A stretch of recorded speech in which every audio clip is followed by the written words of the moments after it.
can stop sharing your screen. Yes, sir. And turn off your mic and camera. Now next, move to another participants, and next paper ID is 311. Yes, sir, I'm here. Am I audible Okay. and visible? Yes, you are audible.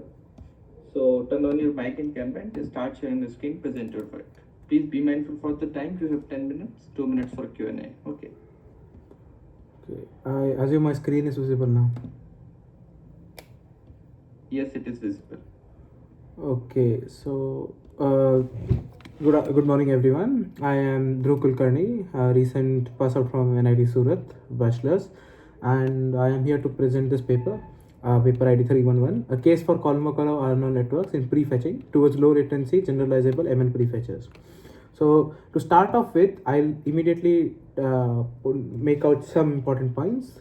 These are not state-of-the-art optimizations, but they are an important proof of concept. And I just have to give a disclaimer that we have to consider hardware constraints while evaluating any of such hardware module. That being said, I'll talk about what the overview for today's talk is. I'll go with the introduction of the problem. Then I'll go with the literary review of what other works have been done in this area. Then I'll talk about architecture of my proposed module. Then I'll go with the simulation framework, implementation along with an example, results, conclusion and future works along with a Q&A. So to start off with,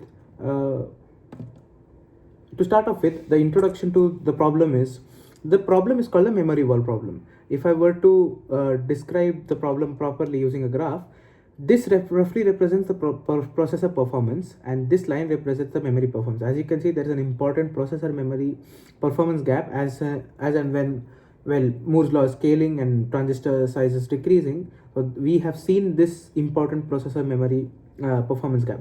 This is called the memory wall or the memory bottleneck. Because of this, systems are slower. Dhruv, Yes, sir. put in presentation mode. Okay. Just a second, sir. Is my screen visible now? Okay. Yes, Yeah. So, okay. So as you can see, this is the processor memory performance gap or the memory bottleneck. So we see that memory has turned the bottleneck, and as and when more data intensive operations are gaining the front seat in modern day computing, we see memory is turning out to be a major bottleneck. So there have been numerous optimizations proposed to breach this memory wall, and one common and one important optimization is called memory prefetching. What you do is you take some memory bytes ahead of time, you predict memory bytes which will be required ahead of time, and you bring them to a location physically closer to the processor. Since memory traversal and not memory access is the main bottleneck, you do this, and using prefetching, there have been significant optimizations that have been proposed. Now, within prefetching, since it's a heuristic based problem, there have been machine learning applications proposed. I'll go through them briefly, and then I'll come to what exactly the problem my paper seeks to solve. So this is one important prefetcher called the Voyager prefetcher. It is a state-of-the-art paper because it formulates this problem of predicting what memory blocks will be required in the future as a classification problem. Once this problem has been formulated as a classification problem, it tries to use LSTMs. It takes the history of the past accesses, encodes them, uses LSTM, and using a hierarchical model and an attention-based mechanism, it tries to predict what memory blocks will be required in the future. There is multi-level training and cross-entropy loss used to figure out, used for training. Then there is an important transform map prefetcher. It was proposed in 2021. It uses the famous transformer model. It tries to ignore the exact order of accesses since it is only interested in predicting what will be required in the future. Then it uses a bitmap labeling scheme, 0 for accessed in the past and 1 for 0 for not accessed in the past and 1 for accessed. And using this labeling scheme, it tries to predict using a transformer model what block accesses will be required in the future. It has the ability to predict multiple block accesses at once. Then there's this one important prefetcher which uses a very different approach, a computer vision approach, which is called the Risham prefetcher. It converts memory accesses to these images and then embeds these images in a vector form to the Swin transformer. The Swin transformer then tries to find out what memory accesses will be required. All these papers try to use the classification approach, since regularization approach will create much more problems in training as well as testing. Effectively handling irregular applications, the Risham prefetcher also turned out to be an important application. Then why my paper? Now all these papers, as I have shown, some gave a very huge latency in prediction, which actually killed the task for which we are making the prefetcher itself. For example, 18,000 nanoseconds is a huge inference latency which was given in this Voyager prefetcher. The authors acknowledge that this is not feasible for hardware deployment. So the task is to actually consider or explore the idea that can prefetchers, ML based prefetchers, be generalizable and be low latency so that they can be actually used for deployment. So we try to use a different model altogether. We use this model called the Kolmogorov-Arnold networks. This is the architecture. What Kolmogorov-Arnold networks are is that they have learnable activation functions. As you can see, there are no weight parameters here. Rather, the parameters to be learned are the activation functions themselves. And using B-splines, we try to represent any multivariate functions as either univariate or bivariate functions. This is called the Kolmogorov-Arnold theorem, that any multivariate function can be represented as a sum of univariate functions. So here, since we are using learnable activation function, we try and represent the task, and using this concept, we try to train those activation functions to solve the problem of classification. So what exactly is Khan Boost? Khan Boost is a prefetcher that we have implemented. And why Khan? Because previous studies reported that Khan had higher accuracy. Khan, as in Kolmogorov-Arnold networks, had higher accuracy, fewer parameters. They are efficient for solving very complex problems such as partial differential equations, and which is the same as they could handle complex and high dimensional functions also. And most importantly, they can be more easily visualized and interpreted. We are coming into the age of interpretable AI, so we thought interpretability is an important domain to consider. The overview of the implementation, apologies for the typo. Overview of the implementation of the problem is, first we compute deltas, then we try to predict memory accesses based on the difference. Delta is basically the difference of two memory addresses. Output of these deltas will be used as input to Khan's, and output of Khan will be input to ChamSim. So simply put, what is ChamSim? ChamSim is called the championship simulator, which is a simulator for microarchitectural research. It evaluates caching, branch prediction, and memory systems. But the drawback is it is not compatible with Python, so there is a lack of integration flexibility. And it is also limited to trace-based simulation, not real-time. For example, it can only predict, it can only work on specific applications. It can't simulate the entire system as is. What we have done is, we use the ISCA 2021 Championship ML ChamSim framework, which is a modified version of ChamSim itself, but it has a Python script on top of it, which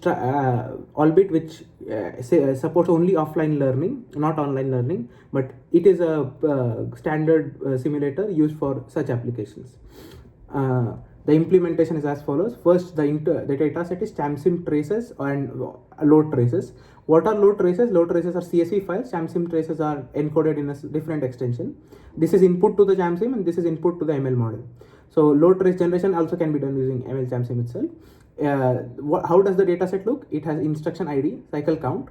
Each line has instruction ID, cycle count, load address, IP of the load, which is the instruction pointer, and LLC, last level cache, hit or miss.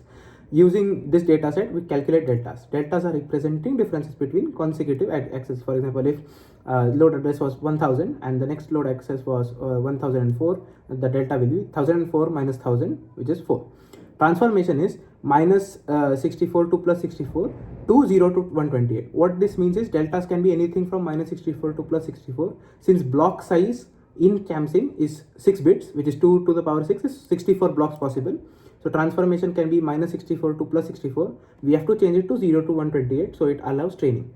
So in short, model will look like 5 input deltas, 64 width and 128 possible outputs. Grid is 4, K is 6 and seed is 0.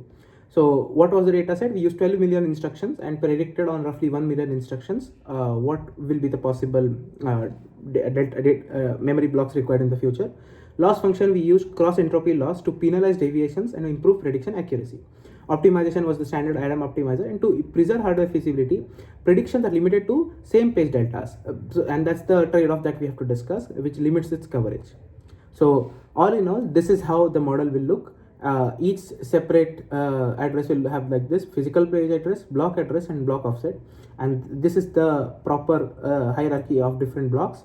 At the last level cache, we will have a global history buffer, and for each page, we will have the possible deltas. 0, 3, minus 3, for example, 0, 3, minus 3, 1, and 5. And for each different page, using this Khan prediction module, 5, 64, and 128, we try and predict what will be the next block. And the prefetching module prefetches this block.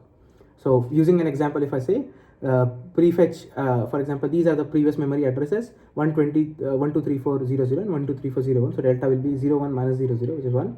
And similarly calculate deltas. So for page number 1234, based on these deltas, the next delta will be predicted, and the prefetch address will be, for example, 123408. Process diagram is this. ChamSim trace has to be generated first, then train the, which is the CSV file. Then we train the model, we generate the prefetch file, we run simulator to see improvement, and then we compare it with other state-of-the-art prefetches. So the results are roughly model model training loss is this, and you can see IPC, which means instructions per cycle or per clock. This is for the state-of-the-art best offset prefetcher. The blue bar demonstrates Khan or R prefetcher, and this demonstrates a normal execution environment. So as you can see, unfortunately, the improvements are modest. IPC improvements are modest, and IPC gain is a bit modest. But what has improved is 18% better, 18 times better latency. As I said at the start, the Voyager prefetcher gives a latency of 18,000 nanoseconds, whereas our Khan prefetcher gave a latency of only 1,000 nanoseconds, which is a step closer to actual hardware deployment. So in short, we simulated a prefetching module and achieved low latency inference with selective IPC improvements. Based on optimization still done till now, it is poised to demonstrate even better result. It is 3% better than a no prefetching scenario, 2.5 to 3% better, and with time it will be even significantly better. So the future works are, we will simulate a recurrent Khan based approach, possibly integrating RNN and LSTM. We'll try to go for better pattern capture. We will remove the same page restriction, same page prediction restriction, and of course we definitely want higher instructions per clock and system efficiency. These are the references used for this particular presentation and the paper, and I thank you all for listening, and now we are open for Q&A. Okay, Mr. Dhruv. So now I would like to invite the session chairs for Q&A. Over to you, sir.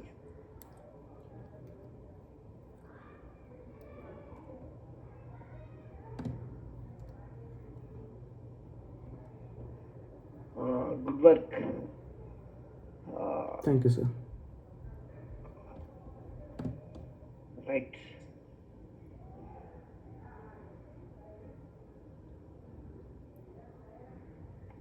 No more questions. No more questions. Thank Good you. work. Good work. Thank you, sir. Sure, Thank you, sir. Okay, so you can stop. Okay, turn off.